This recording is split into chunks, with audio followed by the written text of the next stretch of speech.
ছোটোখাটো সবাই তো আমরা কখনো করেছি বা করছি, তাই না? তা আতার পায়েস সেরমই একটা চুরির গল্প, পরশুরামের আতার পায়েস। শুরু করছি। চুরির জন্যই যে চুরি, তাতে একটা অনির্বচনীয় আনন্দ পাওয়া যায়। দেশের কাজে চুরি, সরকারি কন্ট্রাক্টে চুরি, তহবিল তসরুফ, পকেট মারা, এসবের উদ্দেশ্য যতই মহৎ হোক, তাতে আনন্দ নেই, শুধু স্থূল স্বার্থ সিদ্ধি।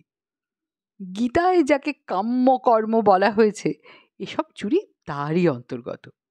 কিন্তু যে চুরি অহেতুক, যা শুধু অকারণ পুলকে করা হয়, অনাবিল আনন্দ তাতেই মেলে। যশোদা দুলাল শ্রীকৃষ্ণ ভালোই খেতেন, কার্বোহাইড্রেট, প্রোটিন, ফ্যাট কিছুরই তার অভাব ছিল না। তথাপি তিনি ননি চুরি করতেন। তার কটিতটের রঙিন ধটি যথেষ্ট ছিল, বস্ত্রাভাব কখনো হয়নি।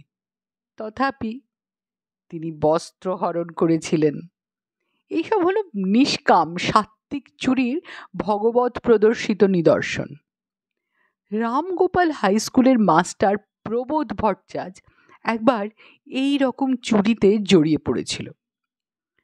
প্রবোধ মাস্টারের বয়স 30, আমুদে লোক, ছাত্ররা তাকে খুব ভালোবাসে।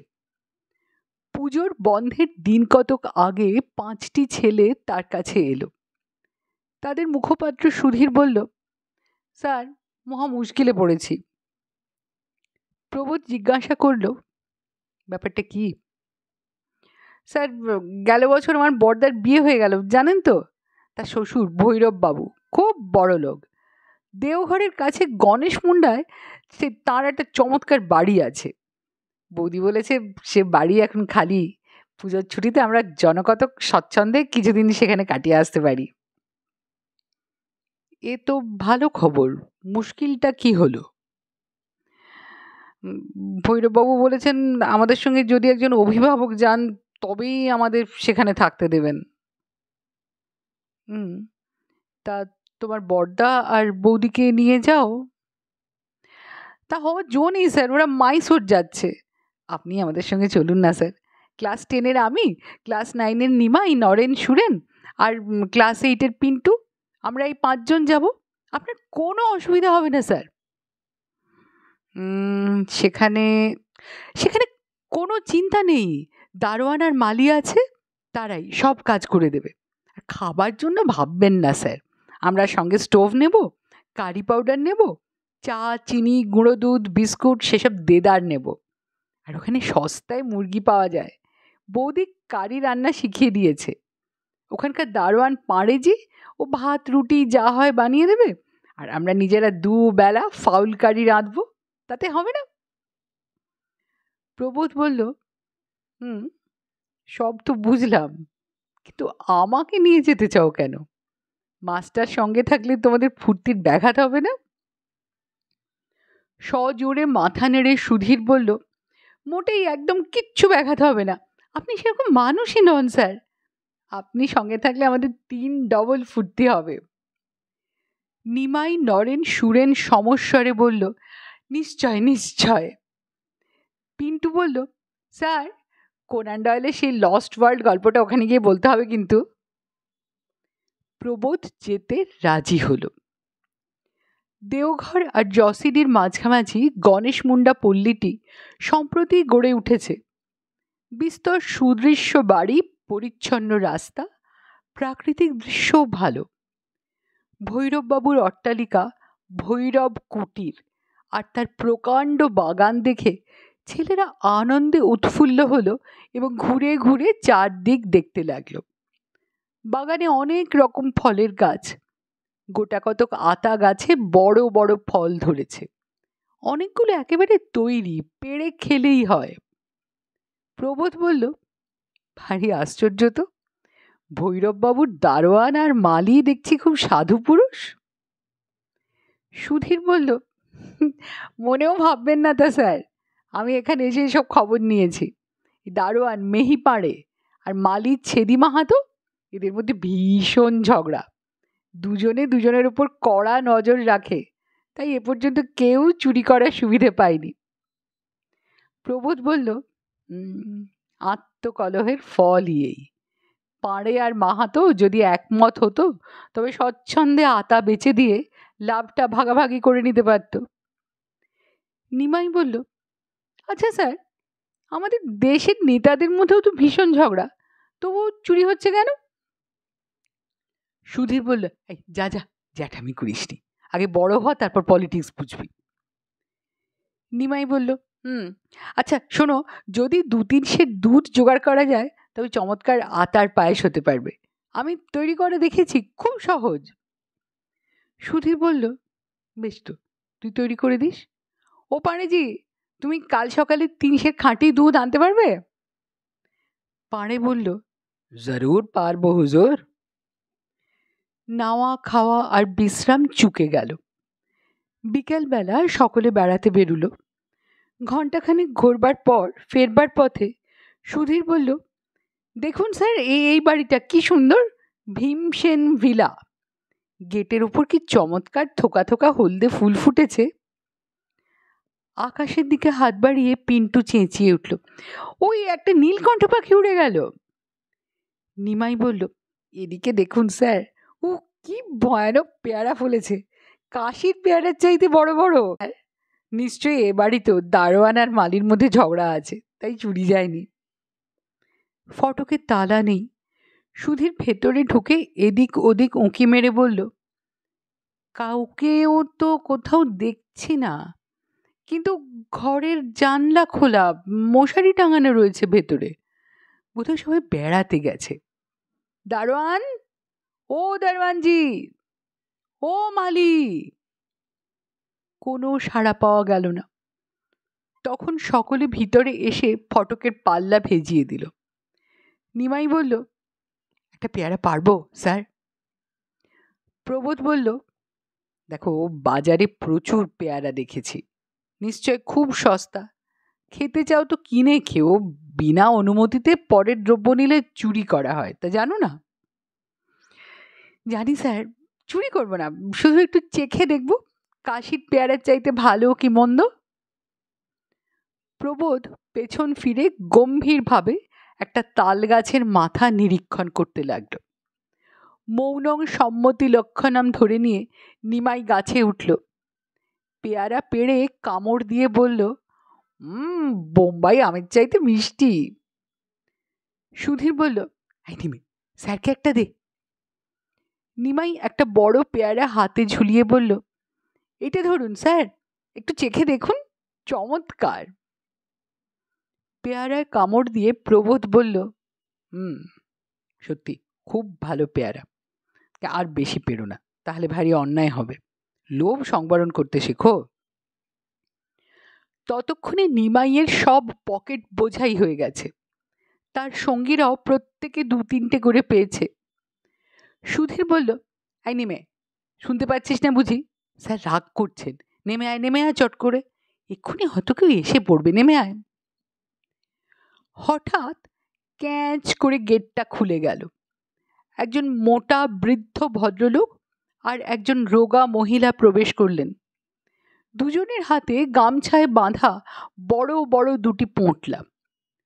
নিমাই গাছের ডাল ধরে ধুপ করে নেমে পড়ল। বৃদ্ধ ভদ্রলোক চেঁচিয়ে বললেন, হ্যাঁ, এসব কি? দল বেঁধে আমার বাড়ি ডাকাতি করতে এসছো? ভদ্রলোকের ছেলের এই কাজ? ঝব্বু সিং, এই ঝব্বু সিং বেটা গেল কোথায়? পোঁটলা 2টি নিয়ে মহিলা ওদিকে বাড়ির মধ্যে ঢুকে গেলেন। ঝব্বু সিং 1 লোটা বৈকালিক ভাং খেয়ে তার ঘরে ঘুমোচ্ছিল। এখন মনিবের চিৎকারে উঠে পড়ে চোখ রগড়াতে রগড়াতে বেরিয়ে এলো। সে হুঁশিয়ার লোক, সব দেখে গেটে তাড়াতাড়ি তালা বন্ধ করে লাঠি ঠুকতে ঠুকতে বলল, হুজুর হুকুম দেন তো থানে মে খবর দিয়ে আসি। हो बैजनाथ जी, छिया छिया छिया, भद्दर आदमीर छलिया रे ही काम, छिया छिया।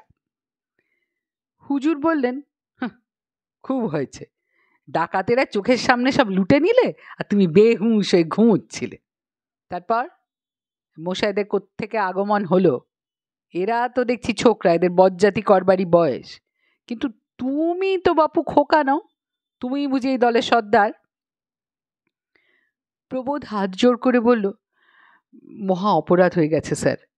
এই নিমাই, তুমি সব পেয়ারা দারোয়ানজির জিম্মা করে দাও।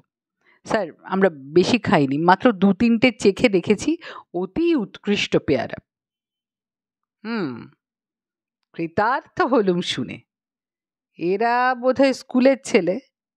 তোমার কি করা হয়? হ্যাঁ, নাম কি? আগে আমার নাম প্রবোধচন্দ্র ভট্টাচার্য, মানিকতলায় রামগোপাল হাই স্কুলের মাস্টার। এরা সব আমারই ছাত্র, পুজোর ছুটিতে আমার সঙ্গে বেড়াতে এসেছে। খাসা অভিভাবকটি পেয়েছে, খুব নীতিশিক্ষা হচ্ছে। আমাকে চেনো? Bhimchandra Sen, retired district magistrate. Rai Bahadur খেতাবও আছে আমার, কিন্তু এই স্বাধীন ভারতে সেটার আর কদর নেই। বিস্তর চোরকে আমি জেলে পাঠিয়েছি। তোমার স্কুলের সেক্রেটারিকে যদি লিখি আপনাদের প্রবোধ মাস্টার এখানে এসে তার ছাত্রদের চুরি বিদ্যে শেখাচ্ছে, তাহলে কেমন হয়? আগে যদি কর্তব্য মনে করেন তবে আপনি তাই লিখুন স্যার, আমি আমার কৃতকর্মের ফল ভোগ করব। তবে একটা কথা নিবেদন করছি, কেউ অভাবে পড়ে চুরি করে, কেউ বিলাসিতার লোভে করে, কেউ বড়লোক হওয়ার জন্য করে, কিন্তু কেউ কেউ, বিশেষত যাদের বয়স কম, নিছক ফুর্তির জন্য করে। আমি অবশ্য ছেলে মানুষ নই, কিন্তু এই ছেলেদের সঙ্গে মিশে এই শরৎ ঋতুর প্রভাবে আর আপনার এই সুন্দর বাগানটির শোভায় মুগ্ধ হয়ে আমারও একটু বালকত্ব এসে পড়েছে। এই যে পেয়ারা চুরি দেখছেন স্যার, এ ঠিক মামুলি কুকর্ম নয়, এ শুধু হচ্ছে নবীন প্রাণ রসের একটু উচ্ছলতা। আহ, ওরে নবীন, ওরে আমার কাঁচা পুচ্ছটি তোর উচ্চে তুলে নাচা। রবি ঠাকুর তোমাদের মাথা খেয়েছেন। তুমি বিয়ে করেছ? করেছি স্যার। তবে পুজোর ছুটিতে বউকে ফেলে এখানে এসেছো কি করতে? বনে না বুঝি বউয়ের সঙ্গে? আগে খুবই বনে, কিন্তু তিনি তার বড়লোক দিদি আর জামাইবাবুর সঙ্গে শিলং গেলেন। আমি এই ছেলেদের আবদার ঠেলতে পারলাম না, তাই এখানে এসেছি। স্যার, যে কুকর্ম করে ফেলেছি তার বিচার একটু উদারভাবে করুন। আপনি ধীর স্থির প্রবীণ বিচক্ষণ ব্যক্তি, ছেলে মানুষই ফুর্তির বহু ঊর্ধ্বে উঠে গেছেন। কে বললো উঠে উঠে গেছি? আমাকে জরদগপ গিদ্ধার ঠাউরেছ নাকি? আগে তাহলে আশা করতে পারি কি যে আমাদের ক্ষমা করলেন? আমরা যেতে পারি কি? এই পেয়ারাগুলো নিয়ে যাও। চোরাই মাল আমি স্পর্শ করি না। আচ্ছা, এখন যেতে পারো, এবারকার মতো মাপ করা গেল। এমন সময় সেই মহিলাটি বাইরে বেরিয়ে এসে বললেন, কি বেয়াক্কেলে মানুষ তুমি! এরা তোমার এজলাসের আসামি নাকি? তুমি এদের মাপ করবার কে? তোমাকে মাপ করবে কে শুনি? বাবারা, এখন যেও না, এই বারান্দায় এসে একটু বসো। ভীমবাবু বললেন, "এ- এদের খাওয়াবে নাকি? তোমার ভাঁড়ার তো ঢুঢু, চা পর্যন্ত ফুরিয়ে গেছে। হরি সরকার বাজার থেকে ফিরলে তবে তো হাঁড়ি চড়বে। সে তোমাকে ভাবতে হবে না, যা আছে তাই দেব। মিনিট 10 সবুর করতে হবে। বাবারা, একটু বসো।" গৃহিণী ভেতরে গেলে ভীমবাবু বললেন, উনি ভীষণ চটে গেছেন, না খাইয়ে ছাড়বেন না। অগত্যা ততক্ষণ এই এজলাসেই তোমরা আটকে থাকো। এখানে উঠেছো কোথায়? প্রবোধ বলল, আগে ভৈরব কুটিরে, স্টেশনের দিকে যে রাস্তাটা গেছে তারই ওপর। ভীমবাবু বললেন, কি সর্বনাশ! ওই যার ফটকের পাশে বেগুনি বুগেনভিলিয়ার ঝাড় আছে, সেই বাড়ি? আগে হ্যাঁ, বাড়িটায় কোনো দোষ আছে? আম, না, দোষ তেমন কিছু নেই। তোমরা ওখানে উঠেছো তা ভাবিনি। নিমাই বললে, ভূতে পাওয়া বাড়ি নাকি? ভূত কোন বাড়িতে নেই? এ বাড়িতেও আছে। ও পাড়ায় বড্ড চোরের উপদ্রব, এ পাড়ার চাইতে বেশি। একটু পরে ভীমবাবুর পত্নী একটা বড় ট্রেতে বসিয়ে একটা ধূমায়মান গামলা আর গোটা কতক বাটি আর চামচ নিয়ে এলেন। ভীমবাবু একটা টেবিল এগিয়ে দিয়ে বললেন, কি এনেছো? আতার পায়েস যে, এর মধ্যেই তৈরি করে ফেললে? গৃহিণী বললেন, হুম, আর তো কিছু নেই, এই দিয়েই একটু মিষ্টি মুখ করুক। ভীমবাবু বললেন, সবটাই এনেছো নাকি? হ্যাঁ গো হ্যাঁ, তুমি আর লোভ করো না বাপু, ছেলেরা যে পেয়ারা পেড়েছে তাই না হয় একটা খেও, চিবোতে না পারো তো সেদ্ধ করে দেবো।